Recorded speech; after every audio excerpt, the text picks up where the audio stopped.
Assalamu alaikum ga labaran duniya mai karantawa Bala BBC ta Ringefal Gore, Rogo Local Government Kano State, Najeriya. Da farko dai ga kanin labarai. Yau ne a Najeriya muka samu labarin inna shugaban kasa tuwo ya ce da za a yi kwana biyu ba a matsayi na cikin gida Najeriya ba. Ayyukan da yake na cikin birni da na ƙauye da ya aje su. Wata mai magana da yawun shugaban kasa wato miya kenan ta ce babu dama a kyamata ka Najeriya domin aikin da ka daddage kana yi dare da rana tukuru. Aji aikin ka na mako guda an ce hadari ne ga rayuwar mata, rahotanni sun ce har ma da ƙananan yara.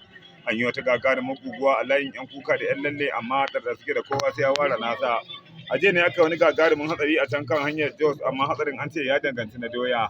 An rasa 300 wasu sun karere kimanin 38,000 ne su galabaita. Yanzu dai suna can kwance a babban asibitin nan na Sakwara a nemi su aiki. Allahu akbar. Kuma labaran dalla-dalla. A yau ne farfesa Gauda ya ce inda za a yi sharika hada shi da farar kabewa domin irin rishawar nan da ake sha ta manja. Amma Lautana Kanar Tubani ya ce komai kuma kun sanyi baya ji saboda yana cikin babban gwada kyauta. Kazalika Birgediya Dambu ya ce idan ana cin shi a daina kai masa garaje domin kana kai mai garaje sa takunkumi iya wuya don irin talalar da zai dinka ma iya kirji.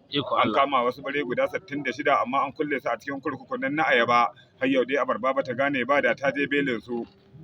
A jiya ne Jaki ya shiga cikin yan tuluna har yayi rantsuwa da ba zai daina harbi da kafa da baya ba domin irin rashawar da yake sha ta gurgurza bakin tulu, amma rahotanni sun ce ya kashe 3,393 a bana. A yau ne kan Toma kullum bashi mataimaki domin tafiyar da mulki daidai na cikin gida Najeriya, amma cikin mataimakan ne aka tsaya takara mutum 3. Kwamishina Yadiya ta tsaya, Lautana Kanar Rama ta tsaya, sai dai tsohon jami'in tsaro Zogalahi ne ya lashe zaben. Za ku ji inda jakadun Najeriya da na Amerika an ce sun kammala mitin tsaf da nufin hamɓarar da gwamnatin wata mai kunu da aka ce taya mutane kunu babu gaya. A jiya ne aka samu labarin inda wani direba ya auka cikin yara masu tuwon shinkafa, amma an kama sa ne an gurfanar da shi a gaban kuliya. Alkali mai shari'a ya ce gobe ne a kundin tsarin mulki kashi na 97 har za a gane hukuncin direban. An ce za a jika masa buhun garin rogo guda ya cinye. An gane jirgin ruwan nan da ya nutse da buhun kwaki 78,000 amma su kware akan daga garin kuli suna binciken da al'amarin ya faru. Rahotanni sun ce akwai haɗin baki da direban jirgin ruwan da wata ƙasa da take fama da katafare yunwa.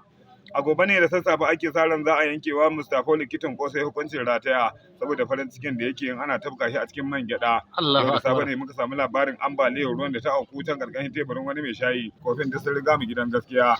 Manema labarai ko sun samu tattaunawa da wani guntun burodi kwara ɗaya tal wanda aka ce ya tsallake rijiya da kwandon baya. Amma a halin yanzu guntun burodin ya shaida manema labarai ya ce game da wannan ambaliyar ruwa bai san komai ba amma dai ya tsinci kansa ne kawai a ruwan zafi. Allah sarki. A gefe guda muka tattauna da shugaban ƙasar Najeriya mai ci yanzu wato Janar Muhammadu Buhari ya ce da za ta raba tsofi cin goruba ko ne za ta bashi 30 har da 6 amma duk wani bai cinye ba akwai giginya guda 4,000. Rahotanni sun ce an gano wata sharar uwa cinye guda 3 da kyar sai dai an ce bakin ta yawon 12 ina ta yin jini. A yau ne shugaba na kadari muzuru ina gwamnatin beraye ce Allah wadai da mulkin da yake na kama karya. Wani babban ɗan leƙen asirin ƙasa kadangare gwamnati ta yi Allah wadai da yake ma hakan nan nasa jikin bango amma yanzu an kama shi an tsare shi a cikin kurkukun mage. Yau ne shugaba na kadare muzuru ina gwamnatin beraye ce Allah wadai da mulkin da yake na kama karya. Da jama'a labaran kenan wanda ya karanta Bala BBC ta Ringefal Gore, Rogo Local Government Kano State, Najeriya. Sai an jima.